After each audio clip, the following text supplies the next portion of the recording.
Olá!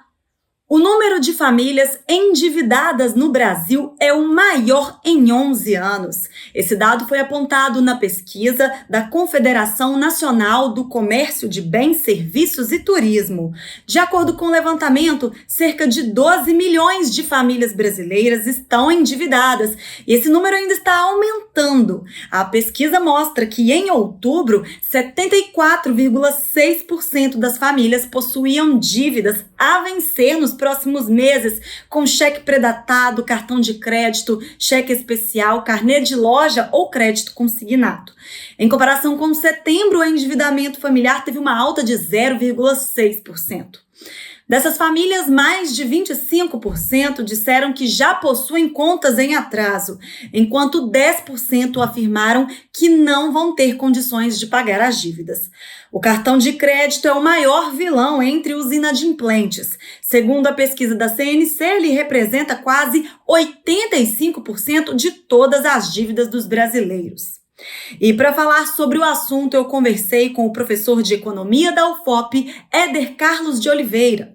Ele explicou que o custo de vida aqui no país aumentou consideravelmente este ano, principalmente por conta da alimentação. Ainda segundo o professor, infelizmente, não há uma tendência de melhora. A previsão é de que a inflação aumente ainda mais as despesas do brasileiro. Veja na entrevista. Muito obrigada, professor, por aceitar o convite da TV UFOP. Eu que agradeço o convite e é um grande prazer estar aqui com vocês. Éder, primeiro eu gostaria de começar essa entrevista perguntando o que é considerado dívida. Sim, na verdade esse conceito de dívida ele é bem amplo, tá? Ele pega uma outra palavrinha que a gente pode conversar, que é inadimplência. Então, a dívida, ela pode tanto estar incluído indivíduos que têm alguma forma de pagamento. Então, por exemplo, eu preciso pagar meu cartão de crédito, eu preciso de pagar algum boleto bancário, eu preciso de pagar o financiamento de um carro. Então, isso tudo é dívida, é um valor futuro que eu tenho a pagar, bem como, e não venceu, então a dívida, né, ele tem esse conceito de não venceu, bem como aqueles que eu tenho a pagar e já venceram. Então, dívida é qualquer valor futuro. E aí, no caso, só para ficar um pouquinho mais claro, fala pra gente a diferença entre a dívida e a inadimplência. Tá. A inadimplência seria uma dívida que eu não honrei até aquela determinada data. Se naquela data eu não faço o pagamento daquela dívida, ela está se tornando uma questão inadimplente. Então, eu me tornei inadimplente. Eu não paguei naquela data aquela determinada características que eu deveria honrar e não foram honradas. E qual é o principal tipo de dívida que o brasileiro mais contraiu nessa pandemia? Isso é muito interessante. Não somente nessa pandemia, de uma forma geral, mas hoje ela está muito mais forte. Basicamente, nós temos 3 tipos de dívidas onde as famílias estão com maior percentual dentro daquela característica. Uma primeira é cartão de crédito, é o famoso cartão de crédito, tá? Então, o uso do cartão de crédito, muitas vezes, ele advém de eu não ter aquele recurso naquele momento, recurso financeiro, então eu utilizo a pagar por um determinado período posterior, né? E muitas vezes acaba que eu estou utilizando um recurso que não é meu, né? É um recurso que eu não tenho ele disponível. Então, para você ter uma ideia, atualmente, de acordo com a Pesquisa Nacional de Endividamento e Inadimplência do Consumidor, feito pela Confederação Nacional do Comércio e Turismo, 84% da população hoje ela tem dívidas em relação a cartão de crédito. Vem depois os carnês, né? Você vai numa loja, você compra a prestação e você tem aquele carnezinho, tá? E depois financiamento de carro. Então, atualmente, de acordo com a pesquisa nacional de endividamento e inadimplência do consumidor, essas são as 3 características de dívida que nós temos atualmente.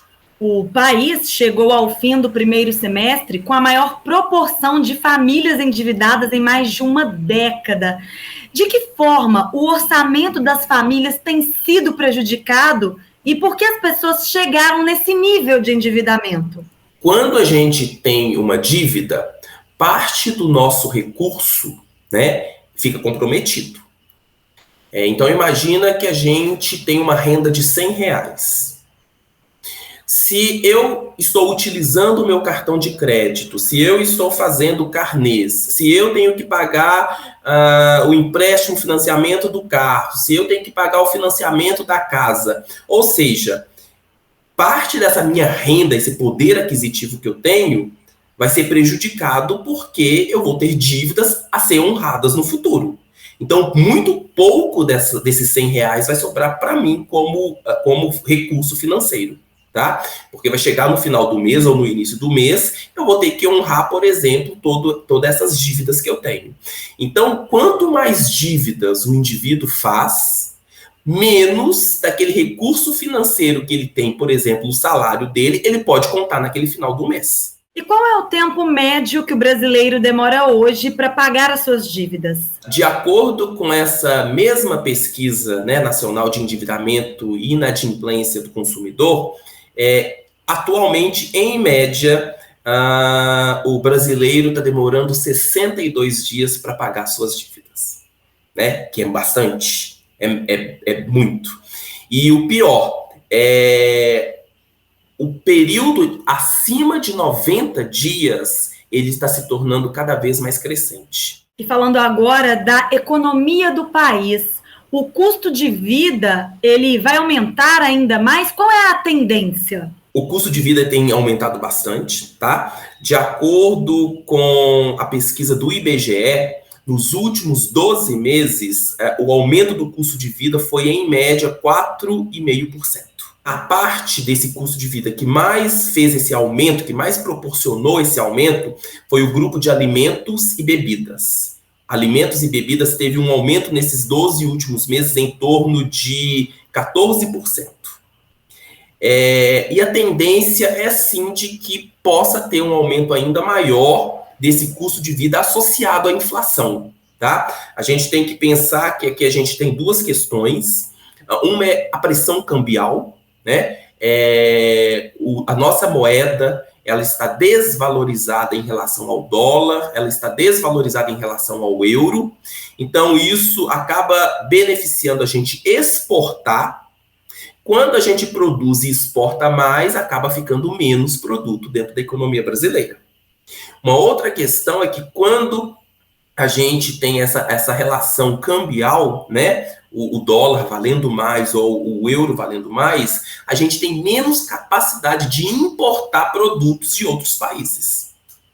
Então, isso reduz um pouco a possibilidade de oferta dentro da nossa economia, que tende a ter uma pressão sobre os preços desses produtos. Uma outra questão que a gente tem que colocar, que está sendo bem discutida atualmente, é a questão do transporte. Né? O custo de transporte que está associado também ao combustível, ele está cada vez mais crescente. E isso acaba sendo repassado para os consumidores. E sobre a previsão de recuperação da economia no país, ela vai demorar ou ela tende a ser um pouco mais rápida, né, com a vacinação, com os temas relacionados ao fim da pandemia, por exemplo? Como que está isso? Sim. Também previsões, tá? É de que em 2022 exista uma recuperação da economia brasileira, tá? Mas essa recuperação está sendo acompanhada por uma recuperação de vários outros países, de várias outras economias. Isso não é específico para o Brasil.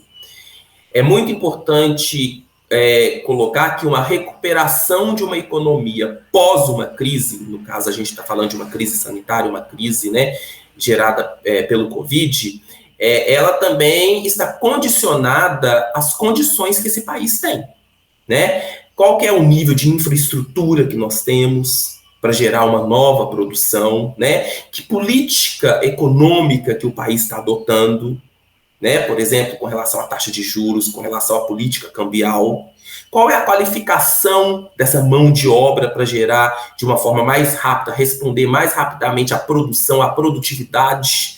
Então, existe sim uma expectativa positiva para a recuperação da economia, igual você bem falou, principalmente devido a essa possibilidade da redução de contaminação da Covid, da volta da atividade econômica, mas também é muito importante pensar que essa recuperação está condicionada à característica do nosso país, né? A gente sabe que nós temos problemas, gargalos gigantescos, por exemplo, na infraestrutura, nas rodovias, né? Na educação, no investimento às universidades, a pesquisa. Então, tudo isso também é uma consequência da nossa possibilidade ou não de recuperação.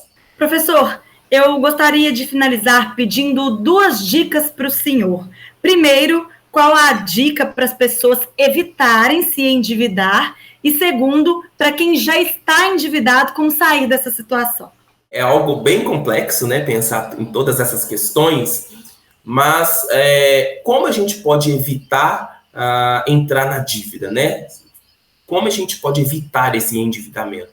Primeiro, a gente tem que ter uma noção de que é muito importante considerar o salário que nós temos, tá? Cartão de crédito é uma renda ofertada pelos bancos, é um crédito dado ao banco, mas se eu não tenho condição de honrar esse crédito, eu vou ficar endividado, eu vou ficar inadimplente possivelmente no futuro. Então, como evitar? Ficar atento à nossa renda. A minha renda é de R$10, mantenha o consumo a R$10. A minha renda é de 100, mantenha um consumo. Não queira consumir além da sua renda. Isso é muito importante, tá? Pesquisar, né, fazer sempre pesquisas dos lugares mais baratos, principalmente com esse aumento do custo de vida, né, onde eu posso comprar. Antes eu comprava X e Y, será que eu posso substituir o X e Y por A e B? Né? Então, fazer essas possibilidades de substituições, isso também é muito importante, porque a gente mantém dentro de um determinado padrão de consumo que é permitido pela nossa renda, tá? E aqueles que já estão numa condição de dívida, numa condição de inadimplência, como resolver isso, né? A grande questão é tentar fazer todo mês, né, na pontinha do lápis, igual a gente brinca, o que eu posso tirar? Será que nesse momento de inadimplência, será que faz sentido eu manter aquele serviço A, B e C? Não, não faço, porque eu consigo sobreviver sem ele nesse momento. Então, vamos tentar retirar algumas coisas que eu consiga dessa minha cesta de consumo até voltar à recuperação, até ter uma condição melhor, né? E poder consumir novamente. Então, é muito importante, o que a gente comenta muito na economia, né, no departamento aqui de economia da Universidade Federal de Ouro Preto, a educação financeira, né? É importante o indivíduo ter uma educação financeira, não gastar mais do que tem. E, dado a condição do aumento do custo de vida, das dificuldades que a gente está tendo, do empobrecimento da população que a gente está tendo, tentar substituir produtos, né? Pesquisar preços e, muito importante, não ser impulsivo nas compras. Éder, mais uma vez, eu agradeço pela presença do senhor e por todas essas informações tão valiosas. Eu agradeço muito pelo convite, por estar participando aqui com vocês. E estou sempre à disposição e espero ter ajudado um pouquinho nessas questões. E continue acompanhando a cobertura da TV UFOP em nossos canais na TV ou pela internet. É sempre bom ter a sua companhia.